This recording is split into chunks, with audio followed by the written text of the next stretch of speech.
پاکستانی سیاست میں پیر اور گدی نشین کیا کردار ادا کرتے ہیں؟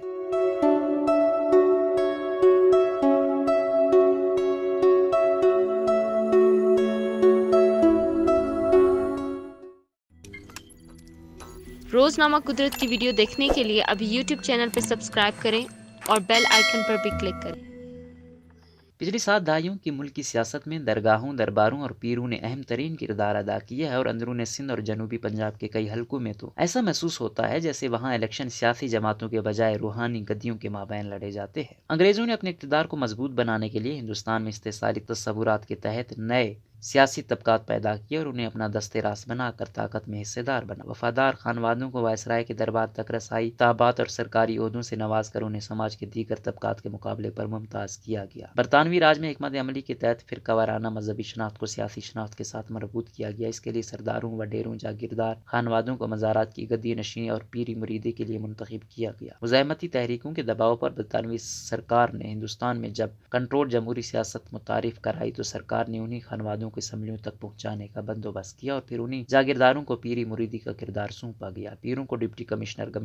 یا گورنر کے دربار میں کرسی عطا کی جاتی ہے۔ کرسی منصب مریدوں کی تعداد انگریز وفاداری پر بطور انعام دی جاتی۔ پھر سرکار کی جانب سے ان پیروں کو سونے یا چاندی کے حروف میں لکھا شاباش نامہ دیا جاتا اور مخصوص علامتی لباس کے ساتھ تلوار اور بندوق بھی فراہم کی جاتی۔ انگریز دور سے جاری سیاست میں گدی نشینوں کی مداخلت تاحال جاری ہے، تاہم دیگر صوبوں کی نسبت اندرون سندھ کی سیاست میں پیروں اور خانقاہوں کا تسلط زیادہ مضبوط نظر آتا ہے، اور وہاں پر کسی بھی سیاسی امیدوار کی کامیابی اس بات کی مرہون منت ہوتی ہے کہ وہ کس خانقاہ سے تعلق رکھتا ہے یا اسے کس خانوادے کی تائید حاصل ہے، اور عموماً اندرون سندھ میں انتخابی کمپنیز متعلقہ خانقاہوں کے مریدین اور عقیدت مند ہی چلاتے ہیں۔ ملک کی مختلف خانقاہوں اور سلسلہ ارادات کی بات کی جائے تو ملتان کے حضرت غوث بہاؤالدین ذکریہ کی درگاہ سے وابستہ غوثیہ جماعت سندھ میں شروع ہی سے غیر سیاسی رہی، لیکن شاہ محمود قریشی کے گدی نشین بننے کے بعد وہ غوثیہ جماعت کے پلیٹ فارم سے اپنی سیاست قوت کا اظہار کرتے رہے ہیں۔ پی پی سے 18 برس کی سیاسی رفاقت ختم کر کے شاہ محمود قریشی نے پی ٹی آئی کے پلیٹ فارم سے اپنے نئے سیاسی سفر کا آغاز کیا تو اپنے آبائی حلقے ملتان کے بجائے سندھ کے سرحدی ضلع گھوٹکی کو ترجیح دی، جہاں غوثیہ جماعت کے مریدوں کی ایک بڑی تعداد سندھ کے دیگر اضلاع کی نسبت زیادہ ہے۔ سیاسی تجزیہ کاروں کا کہنا ہے کہ شاہ محمود قریشی کی پاکستان پیپلز پارٹی کے سیاسی مراکز سمجھے جانے والے دیہی سندھ کے اضلاع میں بھی کچھ حمایت موجود ہے۔ دوسری طرف پیر پگاڑا کی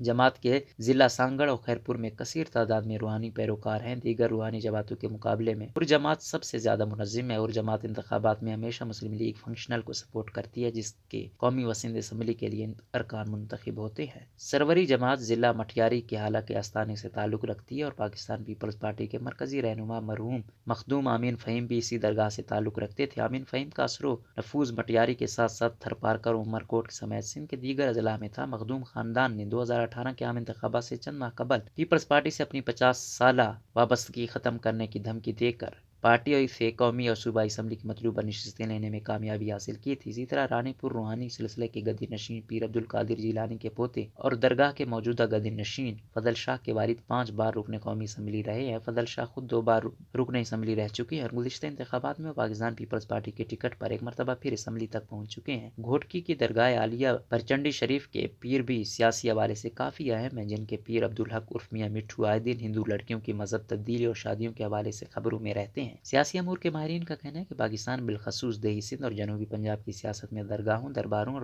پیروں کا کردار بہت مضبوط ہے، اور مقامی درگاہوں کی گدی نشینوں کی سیاست اور انتظامیہ میں گرفت موجود ہے، جہاں مرید خود کو اپنے پیر کے فیصلے قبول کرنے کا پابند سمجھتے ہیں۔ مذہب اور روحانی گدیوں پر تحقیق کرنے والے محققین کے مطابق درگاہوں اور مزاروں سے وابستہ روحانی پیر یا تو خود انتخابات میں حصہ لیتے ہیں یا اپنے نمائندوں کو انتخابات میں امیدوار نامزد کرتے ہیں۔ پاکستان کے متعدد حلقوں میں اس روایت کو دیکھ کر یہ محسوس ہوتا ہے کہ انتخابات سیاسی جماعتوں کے بجائے روحانی گدیوں کے درمیان لڑے جاتے ہیں۔ روحانی گدیوں کی سیاسی معاملات میں مداخلت اور اہمیت کا اندازہ اس بات سے لگایا جا سکتا ہے کہ پاکستان مسلم لیگ نون کے 5 اراکین اسمبلی 2017 میں سرگودا کی درگاہ سیال شریف سے وابستہ پیر خواجہ حمید الدین سیالوی کی ہدایت پر اپنی نشستوں سے مستعفی ہو گئے تھے۔ اگر ماضی پر نظر ڈالی جائے تو پتہ چلتا ہے کہ برصغیر پاک و ہند میں برطانوی راج کے دوران خطے میں جاری مزاحمتی تحریک کے دباؤ پر ایک منصوبے کے تحت روحانی گدیوں کی سیاست میں کردار کو دوبارہ فروغ دیا گیا تھا۔ برطانوی راج کے دوران انگریز بھی اس خطے کی سیاست پر درگاہوں اور پیروں کے کردار کے قائل تھے، اور وہ خطے کی روحانی و صوفی بزرگوں سے یا تو تعاون کر کے چلتے تھے یا پھر انہیں مرات و عطیات اور زمین دیتے تھے تاکہ ان کی طرف سے کسی بھی قسم کی مخالفت کا سامنا نہ کرنا پڑے۔ جنوبی ایشیا کی تاریخ پر تحقیق کرنے والی برطانوی پروفیسر سہار انصاری اپنی کتاب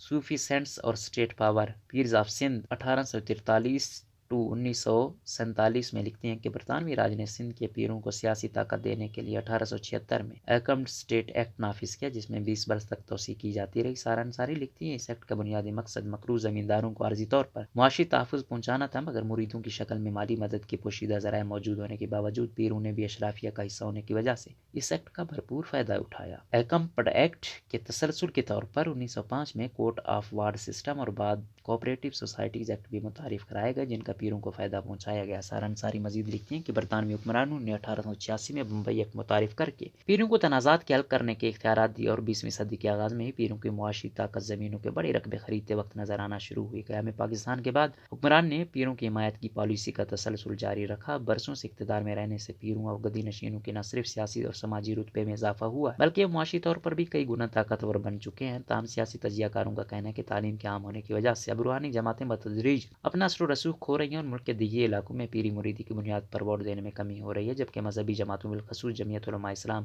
فے کی شکل میں مذہبی ووٹ بڑھ رہا ہے۔ پیری مریدی کی بنیاد پر ووٹ دینے کے رجحان میں کمی کے اسباب بتاتے ہوئے محققین کہتے ہیں ماضی میں روحانی گدیوں سے وابستہ پیر اپنے اولیاء کے پیغام کو عام کرنے کے لیے اپنے لوگوں کے پاس آتے تھے، لیکن اب یکسر یہ معاملہ تبدیل ہو گیا ہے۔ ان کے بقول پہلے سجادہ نشین سال میں ایک بار لازمی کسی علاقے کا دورہ کرتے اور اپنے پیروں سے مسائل دریافت کرتے تھے، مگر گزشتہ 2 دہائیوں سے یہ سلسلہ عملی طور پر ختم ہو کر رہ گیا ہے۔